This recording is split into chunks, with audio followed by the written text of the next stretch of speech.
In this short video, we are going to talk about details of the eyes. We're not going to leave any of the topics which is written in class 10 ICSE. So let's start with our eyes. One more video I have made, but it is short, which is define where our eyes located and different glands. So our eyes are divided into three different parts: sclera, choroid, and retina. These three parts we are going to talk about it. If you want to talk about the sclera, so it is a fibrous which surround our eyes. This is sclera. And when this sclera in front comes, it becomes cornea, as you can see here. In cornea, outermost epithelial cell form and conjunctiva, and if there is infection, then that infection is called conjunctivitis. Another layer, that is choroid, is black in color. This second layer is black in color. It is thin from behind, but as it comes in front, it becomes thick. These choroid layer, when comes in front, they form two things: ciliary muscles and suspensory ligament. You can say suspensory ligament is controlled by ciliary muscles, means ciliary muscles उसका वो है, owner है, यानी suspensory ligament ciliary muscles का चेला है। जो ये करता है उसके अपोजिट इसको काम करना पड़ता है। If you are going to talk about the third layer, that is retina, तो ये है आपका स्क्रीन लाइक स्ट्रक्चर, ये है रेटिना। तो रेटिना की अगर हम बात करें तो रेटिना में दो सेल्स प्रेजेंट होते हैं, एक होता है रॉड सेल, एक होता है कॉन सेल।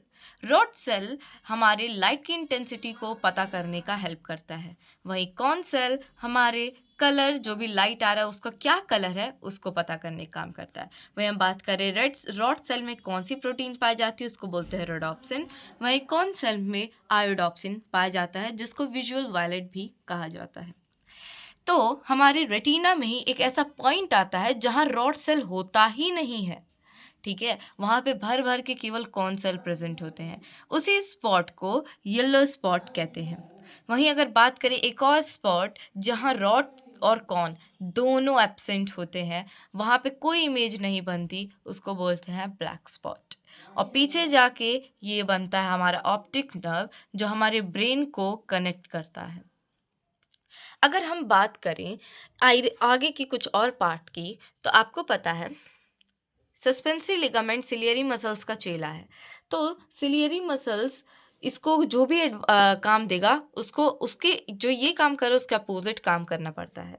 तो सस्पेंसरी लिगामेंट के जस्ट नीचे you can see a lens, और हमारे आई का लेंस होता है convex lens, as you can see here.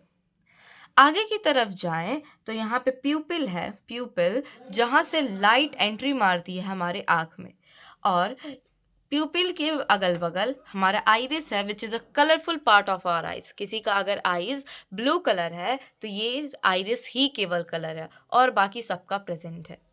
जैसे होता है सबका वैसे ही प्रेजेंट है, लेकिन आइरिस अगर ब्लू है तो वो बोलते उसकी आंखें नीली हैं।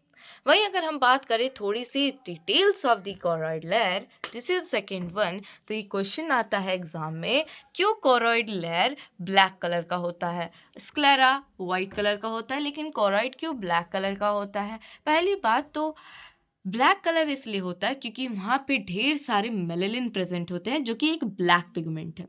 ये मेलेलिन का काम है जो भी हमारे प्यूपिल के द्वारा एक्स्ट्रा रिफ्लेक्शन वाले लाइट आ रहे हैं उसको वो एब्जॉर्ब कर ले। वहीं अगर हम बात करें क्वाड्रेंट लेयर के फंक्शन की, तो इसके दो फंक्शन, एक ही फंक्शन है कि हमारे आई को क्या करता है, नरिश करता है। और एक क्वेश्चन आता है ऐसा कौन सा आई का पार्ट है जिसमें ब्लड वेसल्स भर भर के पड़े हुए हैं, तो वो है हमारा क्वाड्रेंट लेयर। तो I hope this is very clear to you. इसमें कोई भी पार्ट ऐसा नहीं है जो कि I have not told you. तो अब हम बात कर लेते हैं आई के दो चैम्बर की। ये है आपका लेंस, राइट, और ये आपका कॉर्निया। इन दोनों के बीच में फ्लूइड प्रेजेंट होता है, उसको बोलते हैं एक्वस ह्यूमर, जो कि वाटर लाइक फ्लूइड प्रेजेंट होता है। वहीं अगर हम बात करें लेंस के पीछे की, तो वहाँ पे एक jelly like substance liquid present होता है, उसको बोलते हैं विट्रस ह्यूमर। तो ये क्वेश्चन पूछा गया है बहुत बार। अब हम लोग जानते हैं कि हमारा आई काम कैसे करता है। तो हमारा आई जब डार्क में हम जाते हैं तो एक्सपेंड कर जाता है, बढ़ जाता है। वहीं अगर लाइट में जाते हैं, जैसे नॉर्मल लाइट में आप मेरा वीडियो देख रहे होंगे, तो वो कॉन्ट्रैक्ट कर जाता है ताकि ज़्यादा लाइट उसमें ना पड़े, और ज़्यादा अगर लाइट पड़ा तो हमारे आँख को ये डैमेज कर सकता है, इसीलिए कॉन्ट्रैक्ट हो जाता है, कन्वर्जिंग इसका कम हो जाता है। आइरिस की बात करें, जो colourful part of our eyes है, तो वो दो मसल्स रहते हैं उस आइज में, उस आइरिस में दो मसल्स प्रेजेंट होते हैं, एक सर्कुलर मसल्स, एक radial muscles. Circular muscles contract करता है, यानी सी से सर्कुलर, सी से कॉन्ट्रैक्ट करता है। ब्राइट जब आप बहुत ज़्यादा लाइट में रहते हैं तो यही काम करता है, तो ये कॉन्ट्रैक्ट करने का सिंबल है। वहीं अब हम बात करें रेडियल मसल्स की, तो ये वाइडन करता है, ऐसे जैसे इमेज में दिखा गया। तो हम थोड़ा सा और डिटेल में बात कर लेते हैं। जब हम लाइट में जाते हैं या फिर हम कभी भी डिम आइज में जाते हैं, डिम लाइट में जाते हैं, अगर हम बात करें कि ब्राइट लाइट में जब हम जाते हैं तो हमारा सर्कुलर मसल्स आइरिस का ये कॉन्ट्रैक्ट कर जाता है और रेडियल मसल्स रिलैक्स करता है, यानी कि वाइडन करता है। वहीं अगर हम लोग डिम लाइट या फिर डार्क लाइट में चले जाएं तो ये सर्कुलर मसल्स रिलैक्स करता है और रेडियल मसल्स कॉन्ट्रैक्ट कर जाता है। अगर हम लोग देखें तो ये कुछ पार्ट है, ये बीच में आपका प्यूपिल, अराउंड ये सर्कुलर पार्ट दिख रहा है वो है सर्कुलर मसल्स, और किनारे किनारे ये वाला पार्ट है रेडियल मसल्स।